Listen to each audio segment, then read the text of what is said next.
Malam yang gelap menyelimuti padang pasir Rub al-Khalid. Angin kencang menerbangkan butiran pasir, menciptakan kabut tebal yang membutakan mata. Alangkah terkejutnya ia ketika melihat puncak menara emas menyembur dari balik bukit pasir. Namanya Putri Laila. Keturunan bangsawan yang kini hidup dalam pengasingan. Di hadapannya terbentang sebuah peta kuno yang sudah usang. Matanya menyusuri garis-garis kabur di perkamen itu, mencari petunjuk tentang kerajaan legendaris Kamar. Dengan tangan gemetar, lelaki tua itu mengeluarkan buku catatan kecil. Dari sakunya, ia menulis beberapa baris dengan tergesa-gesa, sebelum akhirnya ambruk ke tanah. Di sana, ia melihat seorang pria muda dikeroyok oleh sekelompok perampok. Tanpa ragu, Laila melompat untuk menolongnya. Dengan keahlian bela dirinya, ia berhasil mengusir para penjahat itu. Ini baru saja diantarkan untuk Anda, Tuan Putri, ujarnya sopan. Laila membuka bungkusan itu dengan penasaran. Isinya selembar manuskrip tua yang sudah menguning. Siapa namamu?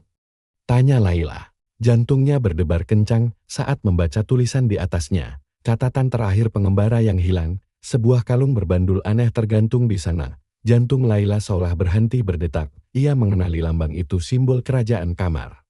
Badai semakin mengamuk, menimbun tubuhnya dengan pasir. Dalam sekejap, lelaki tua itu lenyap tanpa jejak, membawa rahasia besar bersamanya. Di tengah badai yang mengamuk, seorang lelaki tua berjalan terhuyung-huyung. Jubahnya yang kompang-camping berkibar diterpa angin. Kata nenekku, ini peninggalan leluhur kami yang agung. Ia sudah kehilangan arah, tersesat entah berapa lama di lautan pasir ini. Tiba-tiba, matanya menangkap kilatan emas di kejauhan. Dengan sisa tenaganya, ia berjalan mendekat. Seseorang telah menguping pembicaraan mereka dari balik tiang pasar.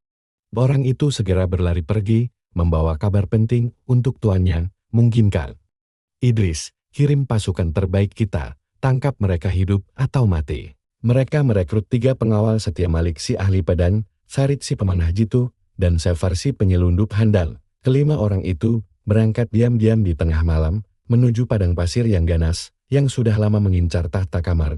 Seorang pengawal masuk tergopoh-gopoh, membisikkan sesuatu di telinganya. Wajah Zubair mengeras mendengar laporan itu. Mengapa kau begitu yakin dengan misi ini, Laila? Apa yang membuatmu rela mempertaruhkan nyawa demi Kamar? Ular-ular berbisa mengintai di balik bukit pasir. Malam-malam yang dingin membekukan tulang, namun tekad mereka tak goyah. Laila memimpin rombongan dengan peta di tangan. Sementara Idris mulai menunjukkan bakat kepemimpinannya yang terpendam. Kau mungkin tak akan percaya ini, tetapi kurasa kau adalah pewaris tahta Kamar yang sah. Dengan susah payah, rombongan itu berhasil mencapai gua tepat sebelum badai mengamuk sepenuhnya. Mereka mendengar teriakan-teriakan panik dari arah pasukan Zubair yang tertelan badai. Peluru-peluru mulai berterbangan di sekitar mereka. Laila hendak bersorak gembira, namun ia sadar badai ini juga berbahaya bagi mereka. Sudah lama aku menunggu kedatangan kalian. Kalian aman di sini, wahai para penjelajah. Cepat, kita harus mencari tempat berlindung. Wajahnya tertutup cadar. Hanya sepasang mata bijak yang terlihat. Hanya mereka yang lulus ketiga ujian ini yang bisa memasuki Kamar. Siapa kau? Tanya Laila waspada. Tak mungkin mereka menyerah sekarang. Kami siap menghadapi ujian apapun. Ujar Laila mantap. Ibuku membawaku kabur, tapi kami dibuang ke pengasingan. Mari kita mulai dengan ujian pertama keberanian. Namun, untuk membuktikannya, kalian harus melewati 3 ujian, atau mereka akan tersesat selamanya di padang pasir yang ganas. Hanya waktu yang akan menjawabnya. Laila dan kawan-kawannya jatuh ke dalam kegelapan, diiringi tawa misterius sang penjaga pasir. Sejak kecil aku bersumpah akan mengembalikan kejayaan Kamar. Ini bukan sekadar ambisi pribadi, Idris, ini tentang keadilan dan kehormatan. 30 tahun kemudian, di kota Riyadh yang sibuk, seorang wanita muda duduk di perpustakaan pribadinya. Selama ini ia memang merasa ada yang aneh dengan dirinya. Ia selalu bermimpi tentang istana emas di padang pasir. Mungkinkah itu bukan sekadar mimpi? Isinya persis seperti yang ia cari selama ini, petunjuk konkret tentang lokasi Kamar. Semangat Laila kembali membara. Ia harus segera memulai perjalanan mencari Kamar. Namun ia tahu, perjalanan ini terlalu berbahaya untuk dilakukan sendiri. Ia membutuhkan bantuan. Laila menghela napas panjang. Sudah bertahun-tahun ia mencari bukti keberadaan Kamar. Namun hasilnya nihil. Baiklah, aku ikut. Entah mengapa, aku merasa ini adalah takdirku. Banyak yang menganggapnya gila, terobsesi dengan dongeng anak-anak. Namun Laila yakin kamar bukan sekadar legenda. Dia mewarisi peta ini dari kakeknya, seorang penjelajah terkenal. Pasti ada sesuatu yang terlewatkan. Saat Laila nyaris menyerah, pintu perpustakaannya diketuk, seorang pelayan masuk membawa sebuah paket. Laila membaca manuskrip itu dengan seksama. Keesokan harinya, Laila pergi ke pasar kota untuk mencari perlengkapan. "Terima kasih, Nona. Anda telah menyelamatkan nyawaku," ujar pria itu sambil membungkuk. "Sama-sama, Idris, Nona. Saya pendatang dari utara." Laila hendak berpamitan ketika matanya menangkap kilatan di leher Idris. "Idris, boleh kutanya dari mana kau mendapatkan kalung itu?" tanya Laila dengan suara bergetar. "Oh ini sudah turun-temurun dalam keluargaku." Laila menatap Idris lekat-lekat.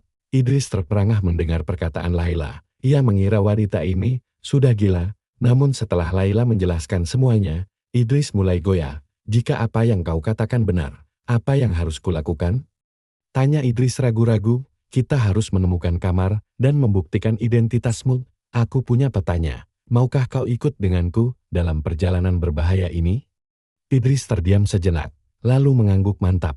Laila tersenyum lega. Akhirnya ia menemukan sekutu dalam misinya. Namun tanpa mereka sadari, di sebuah kemah mewah di pinggir kota, Syekh Zubair duduk di singgasananya. Dia adalah pemimpin suku terkuat di wilayah itu. Jadi putri pengasingan itu sudah menemukan pewaris kamar. "Kita harus menghentikan mereka sebelum terlambat," geram Zubair. Sementara itu, Laila dan Idris bergegas mempersiapkan perjalanan. Perjalanan mereka penuh rintangan, badai pasir menghadang, membutakan mata, dan menyesatkan arah. Suatu malam, saat mereka berkemah di sebuah oasis, Idris mendekati Laila yang sedang berjaga. Laila terdiam sejenak sebelum menjawab. "Ayahku dulu adalah penasihat raja. Saat kudeta terjadi, ia tewas melindungi keluarga kerajaan." Idris tertegun mendengar cerita Laila. Ia menggenggam tangan wanita itu erat. "Kita akan mewujudkannya bersama, Laila, aku berjanji." Fajar mulai menyingsing ketika rombongan itu melanjutkan perjalanan. Namun baru beberapa jam berjalan, Malik yang berada di barisan belakang berteriak, "Awas! Ada yang mengejar kita." Dari kejauhan tampak kepulan debung, pasukan berkuda Syekh Zubair telah menemukan jejak mereka. Laila dan kawan-kawannya memacu unta secepat mungkin, namun para pengejar semakin mendekat. "Kita tak akan bisa lolos," teriak Farid panik. Tiba-tiba, angin kencang bertiup, badai pasir mulai terbentuk, menghalangi pandangan. Di tengah kabut pasir yang menebal, mereka melihat sebuah gua di kejauhan. "Kita selamat untuk sementara," ujar Zafar lega. "Tapi bagaimana kita bisa keluar dari sini?" Sebelum ada yang menjawab, sebuah suara lembut terdengar dari dalam gua. Kelima orang itu terlonjak kaget. Dari kegelapan, muncul sosok berjubah putih. "Aku adalah penjaga pasir, pelindung rahasia kamar," jawab sosok itu. Idris melangkah maju. "Benarkah aku pewaris tahta kamar?" Penjaga pasir mengangguk. "Darah kerajaan mengalir dalam nadimu, Pangeran Idris." "Ujian apa itu?" tanya Malik penasaran. "Ujian keberanian, kebijaksanaan, dan pengorbanan," jawab sang penjaga. Laila dan kawan-kawannya saling pandang. Mereka telah melewati begitu banyak rintangan. Penjaga pasir tersenyum di balik cadarnya. "Baiklah," ia mengetukkan tongkatnya ke tanah. Tiba-tiba, dinding gua bergetar hebat. Lantai di bawah kaki mereka retak, membuka lubang menganga. Petualangan mereka yang sesungguhnya baru saja dimulai. Akankah Laila dan Idris berhasil menemukan kamar?